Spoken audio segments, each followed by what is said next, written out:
Sosok hebat kali ini adalah idola semua generasi. Dari anak-anak, remaja, sampai emak-emak. Lebih berat banyak cicilan gue doang.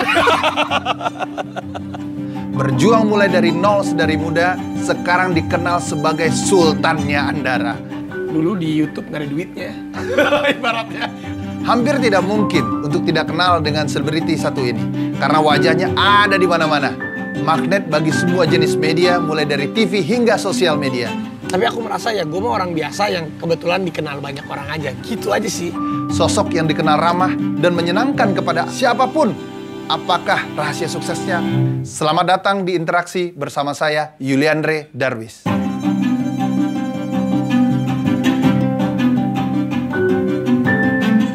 Terima kasih banyak. Sama-sama, udah. Saudara kembarku. Wah, udah. Yuliandre Darwis. Ini baru panutanku. Bos Q. Ini dia. Interaksi. Udah, Yuliandre Darwis. Mantap. Makasih ya. Sebelum kita mulai, kita sedikit mungkin menyemangati supaya frekuensinya nyambung sama A nih. Siap. Udah kasih satu kata, kira-kira apa yang A ingat? Ya. Dan mudah-mudahan ingat yang baik lah. Ya. Kalau nggak baik juga nggak apa-apa. Nagita. Sabar. Alhamdulillah. Tuh, baru datang dia tuh. Panjang umur. Mobil. Mobil sport. Padang. Makanan Padang, restoran Padang. Komisi Penyiaran Indonesia. Wah, Yuliandre Darwis. Karena waktu masanya udah kan sering ketemu kita di RCTI. Aduh. Aku sering ditegur.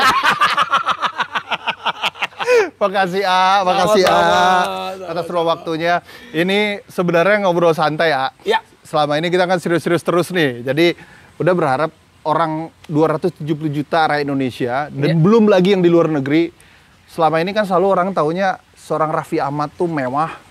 Raffi Ahmad tuh selalu dengan sebuah karisma, pesona dan sebagainya. Tapi nggak tahu from the bottom, from nothing to be something itu memang nggak wujud.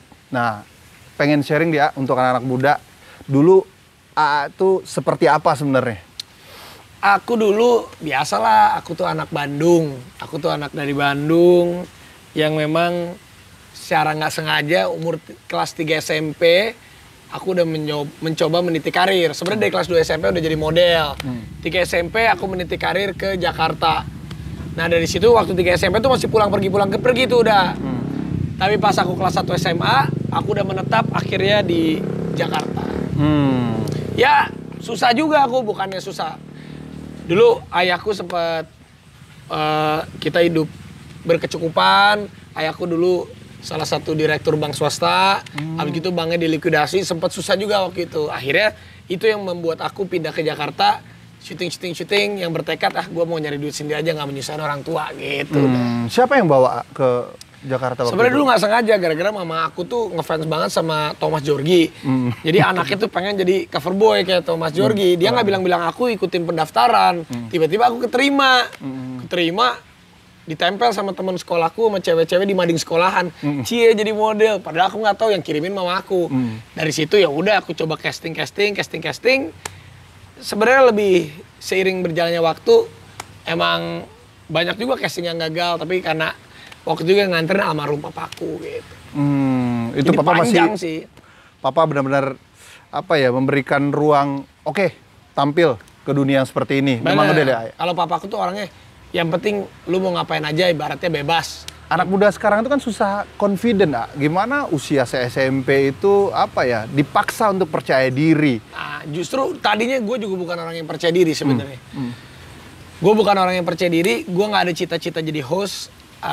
Saya juga nggak ada cita-cita untuk jadi artis, nggak ada. Tapi sering berjalannya waktu aja begitu. Orang tua saya tuh memang nggak pernah melarang saya untuk jadi apa aja sih. Dia orang tua saya bilang, ya udah apapun yang kamu kerjakan, yang penting kamu kerja keras, halal, jalanin aja. Itu aja sih yang selalu ada di pikiran aku. Siapa artis idola Indonesia Raffi Ahmad? Waduh. Kalau ditanya itu, aku tuh bingung. Aku kalau di host atau MC, aku senang melihat Mas Tanto Yahya dan juga Mas Helmi Yahya. Kalau di aktor, aku dulu tuh suka waktu zaman sinetron Anjasmara. Kalau di film ada Christine Hakim, ada juga Om El Manik, Om Roy Martin. Itu sih yang aku lihat mereka as a aktor tuh memang aktris tuh bener-bener luar biasa banget. Tapi di samping itu juga aku seneng tuh artis yang entrepreneur gitu. Kayak Eko Patrio. Dulu waktu itu Rano Karno, tapi kan sempat bisnis ke politik. Yes. Terus juga banyak sih, jadi aku selalu melihat dari dua sisi itu. Gitu. Jadi bukan yang politisi ya, tapi yang entrepreneur. Rano Karno juga politisi, oke, aku suka juga. Mas Eko juga. Sekarang kita cerita sedikit masalah Rans nih ya, media digital. Suka nggak suka? Jangan berisik! Ya, sayang, dikenalin. Gigi. Maaf ya, ada Nagita, bisa iklan lewat. Orang taunya hari ini Raffi adalah seorang YouTuber juga. Ada kisah menyatakan bahwa Raffi itu nggak suka yang namanya media baru atau YouTube dan lain-lain lah. Pengen dipertegas lagi ya? Iya, sebenarnya bukan yang nggak suka, awalnya memang tak kenal itu mah kata sayang apapun itu. Jadi dulu mungkin aku juga masuk ke YouTube tuh gara-gara Nagita. Jadi aku tuh memang penonton TV banget dan Nagita itu penonton digital banget. Jadi aku sama Nagita itu 180 derajat berbeda. Aku suka banget lagu-lagu Indonesia, dia sukanya lagu-lagunya barat. Aku suka banget lagu pop, yang pop atau pop Melayu aku masih suka. Kalau Nagita sukanya yang R&B yang gitu-gitu. Jadi kita tuh memang 180 derajat. Tapi lama-lama aku diperkenalkan dunia digital sama dia, dunia ya ada YouTube lah, ada Instagram lah, dan Instagram sih aku yang pegang sih.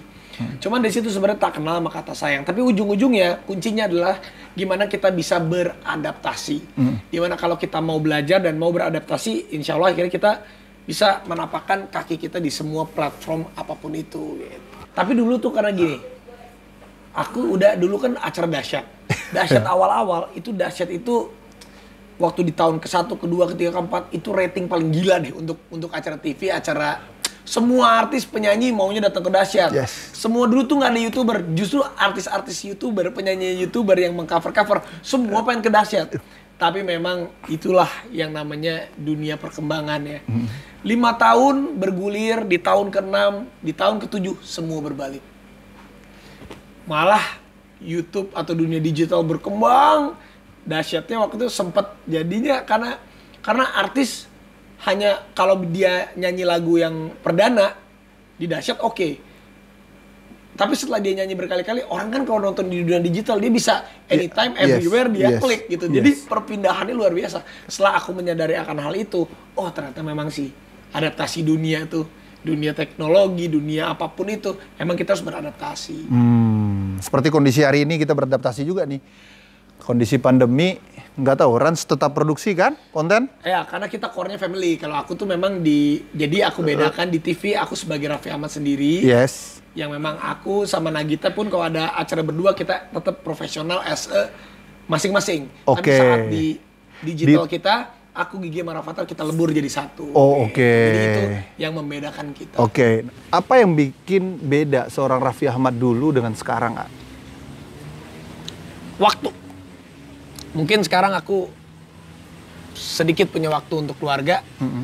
Jangan kan sama keluarga, tapi aku pun sedikit punya waktu untuk diriku sendiri.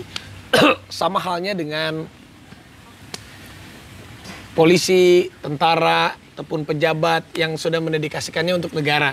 Sama misalnya aku pun sudah mendedikasikan hidupku ini untuk orang banyak gitu. Meskipun ya aku sebagai penghibur, sebagai apa. Tapi saat aku tahu posisi aku itu adalah artis, selebritis, ya penghibur masyarakat, aku pun harus melayani masyarakat gitu. Aku tuh orang yang merasa aku bukannya aku artis, aku harus dilayani, aku harus dapat tempat VIP. Enggak, justru kebalikannya. Aku menjadi artis ini karena masyarakat, jadi aku pun harus melayani mereka gitu. Jadi aku sangat mengerti jikalau waktu aku dan privasi aku banyak yang aku berikan juga untuk mereka, ya mau nggak mau gitu. Dan semua orang nggak bisa memilih jalur seperti itu. Artinya mewakafkan diri untuk orang banyak kan begitu, Pak? Ya, semuanya itu kan sebenarnya pilihan sih. Pilihan. Sampai jadi sultan. Sultan mah sultan. Itu lebih berat, sultan banyak cicilan gue doang. Nah, boleh cerita dikit, Rans itu berdiri apa yang membuat situ? Oh deh, kita bikin serius deh. Awalnya sih, mohon maaf aja, dulu di YouTube nggak ada duitnya. Ibaratnya, aku sehari udah 4 acara, 5 acara setiap hari. Gigi, dulu kita kantor YouTube cuma di garasi dengan tiga tim. Iya. Tapi ya tambah lama, aku juga bilang udahlah kena Gita tuh. Rekening YouTube kamu aja yang pegang, aku nggak usah pegang. Wah. Salah sekarang udah tuh. Hati gitu. Sekarang dia udah pegang semuanya, jadi aku udah nggak bisa ambil duitnya. Jadi kita memang itulah, jangan pernah kita melihat suatu hal itu dari kecil dulu. Memang semuanya itu memang berawal dari kecil dan dia akan membesar. Tuh, Tapi poin intinya itu. poinnya adalah kita harus mau belajar dan beradaptasi. Contoh nih, dulu kan aku merasa, dulu aku main sinetron, ibaratnya dahsyat acara-acara yang maksudnya top rating semua. Top rating. Ngapain sih gue harus ke YouTube? Di prime time. Iya, ngapain gue tuh udah di atas. Iya, gitu. iya, Ngapain iya, gua iya, harus- iya. Tapi salah, ternyata saat kita ke atas, memang kita harus lompat lagi ke bawah. Dan saat kita lompat ke bawah, kita harus bawa Mikir yang di bawah ini jadi ke atas lagi. Memang hidup itu kan semuanya harus naik turun. Nggak ada juga yang namanya bintang terus akan menjadi bintang tuh nggak ada. Udah sama aku usia kita udah ya? Atau Seusia sih. Aku 87. Tapi 7 tahun yang lalu bedanya lah. 7 berarti tahun. udah awet muda banget tuh. Berapa dah? Kira- Sebenarnya udah harus pensiun. 40 katanya mau pensiun. Udah berapa usia? Pas mau 40 sekarang. Sumpah ini. Gila, kira aku seusia lo udah beneran. Enggak, ini serius, aku ini udah bener. Iya benar. Udah 40. Iya. Syarat jadi ketua lembaga negara dulu masih nggak ada? 35 tahun minimal. Jadi udah jadi ketua lembaga negara waktu itu aja di KPI 35 tahun 11 bulan. Setelah lalui pansel presiden kemudian ke DPR kan. Nggak tahu dipilih ketua mungkin paling muda kali ya. Tapi udah kirain gue seumur gue loh. Maksudnya 34, 35 udah. Ya alhamdulillah. Rezeki aja beda ya. Wah. Mudah-mudahan ini udah Tapi belajar udah banyak awet bisnis sama muda. bener Happy ya. terus, happy ya, terus. Ya. Kolaborasi lah. Siap, Ada udah. bisnis bagi-bagi. Siap udah. Siap. Apa yang bedain antara TV dengan digital? Sebenarnya dua-duanya ini tujuannya sama, tapi karakternya beda. Gitu loh. Karakter TV. Jadi contoh gini, mungkin aku adalah orang yang besar di TV. Aku orang yang besar di TV dengan dari usiaku 14 tahun sampai sekarang aku usia 34 tahun. Aku melewati hierarki TV yang ada, aturan-aturan yang ada, perjuangan proses yang ada. Hampir 20 tahun lah, 20 tahun kurang lebih aku di TV. Sedangkan dunia digital sekarang, ibaratnya siapapun hitungan hari, hitungan minggu, hitungan bulan bisa viral begitu aja. Betul. Jadi, contoh kan anak-anak YouTube sekarang ya, mereka dengan kameranya dia sendiri, dia udah punya regulasi sendiri. Udah, dia syuting udah jadi gitu, udah ngetop. Kalau kita kan ngelewatin yang panjang itu. Betul. Ya tapi sebenarnya sama-sama sih, kita tujuannya ingin, sebenarnya semua orang tuh sama kok pengen bikin tujuan yang baik, cuman karakternya dan ya pengalamannya aja yang berbeda gitu loh. Makanya sebenarnya cuman berbeda di karakter aja sih. Memang perkembangan zaman pun sangat berpengaruh banget sih dengan apa yang terjadi. Tapi ada yang menarik ketika hari ini apapun orang istilahnya muncul baru influencer, ya kan? Orang nggak, ya mohon maaf, nggak perlu dulu kan pengen banget di zaman AA tuh. Ketika dahsyat mewahnya, orang pengen banget tampil mau politik, mau apa aja kan, Iya, bener nggak? betul. Hari ini orang pengen influencer media digital semua. Ya, itu dia. Memang sekarang makanya baiknya sih penetrasi semuanya itu kita coba untuk kita pijak semuanya karena memang apapun itu kan kita nggak tahu nih perkembangan kita setahun, 2 tahun, 3 tahun, 4 tahun, 5 tahun ke depan.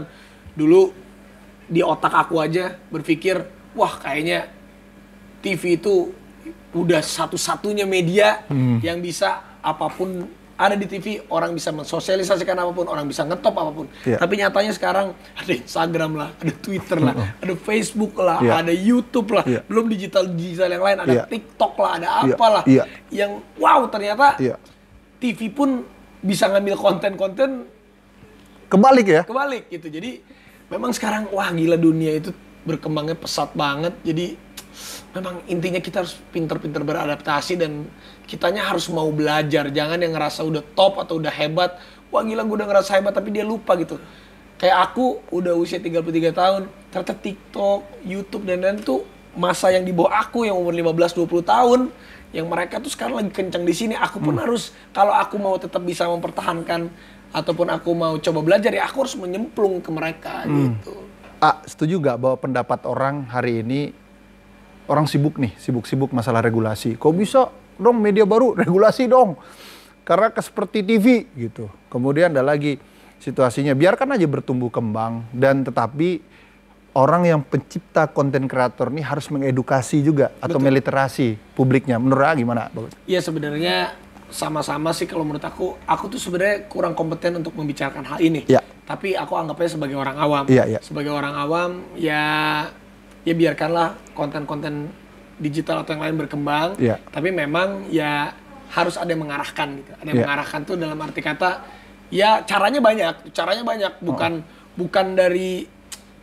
bukan oleh lembaga tinggi negara misalnya ataupun apa, tapi kan kita bisa mengedukasi bahwa ya memang yang paling terpenting adalah yang penting kan jangan hoax, sara ataupun apapun itu. Ya itu yang memang kita harus jaga. Tapi biarlah memang kreativitas itu aku juga susah gitu memang kalau untuk kita kerangkeng itu memang agak sulit gitu. Iya. Tapi ya kalau aku pribadi karena aku dulu udah pernah di Dahsyat lama, di Facebooker lama, sering ditegur KPI banyak ini, tapi sengaja aku sendiri sekarang karena aku udah punya pembekalan yang banyak saat aku membuat konten kreator dengan media aku sendiri, aku juga tahu sih kurang lebih mana yang boleh, mana yang tidak, bukan boleh atau tidak ya bahasanya, mana yang memang biru, mana yang memang merah.